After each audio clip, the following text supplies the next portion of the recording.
नमस्कार, कल्पना voice channel में आप सभी का स्वागत है। आज की हमारी कहानी है इंतजार।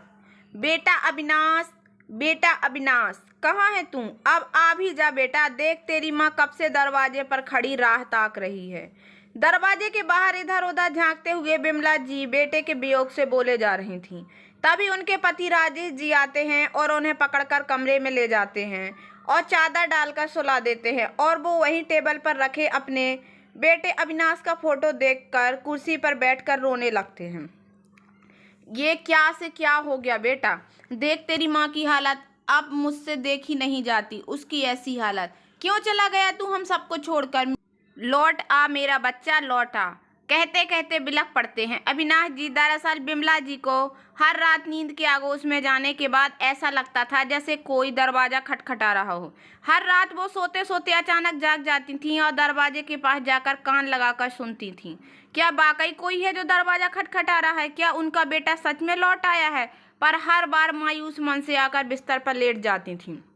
घंटों करवट बदलने के बाद कहीं जाकर उन्हें नींद आती थी और सुबह देर से जागती थीं। हर सुबह राजेश जी ही घर का काम देखा करते थे। आज भी दरवाजे पर किसी की दस्तक की आवाज़ सुनकर राजेश जी ही सुबह सुबह अपनी बिमला जी के बेटे की अच्छी दोस्त सुबह सुबह अपने दायित्व निभाने चली आया करती थी और आते ही कहती थी, पापा जी आज भी माँ जी अभी तक सोई हुई हैं क्या? रात को फिर से वही सब हुआ? कहते हुए किचन में चाय बनाने चली जाती थी। फिर गरमा गरम चाय लेकर बिमला जी के पास अवनी जाती है और कहती है, माँ जी उठिए, देखिए चाय ठंडी हो जाएगी। हर दिन की तरह आज भी बिमला जी वही कहती हैं, रख दे टेबल पर बेटा, आज उठने का मन नहीं हो रहा है।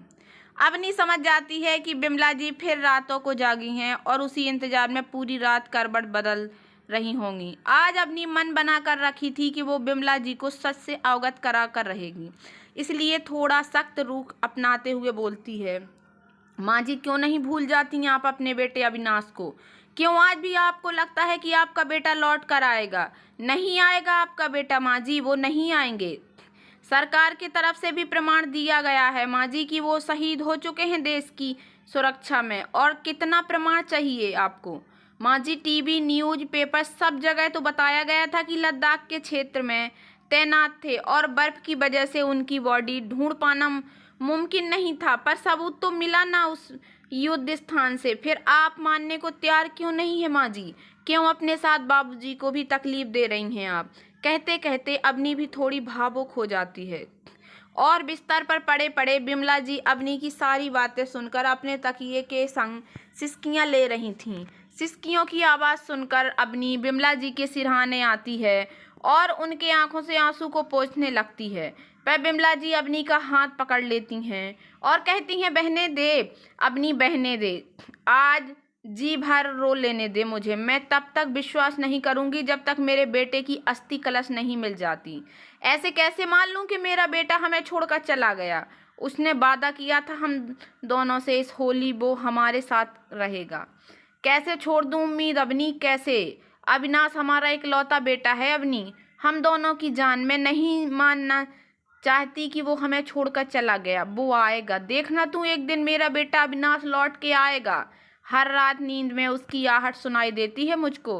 वो मुझे आवाजें भी लगाता है अवनी, बार बार मुझे दरवाजा खोलने को कहता है, पर अविनाश के बाबूजी मुझे रोक देते हैं। तू बता मैं क्या करूं?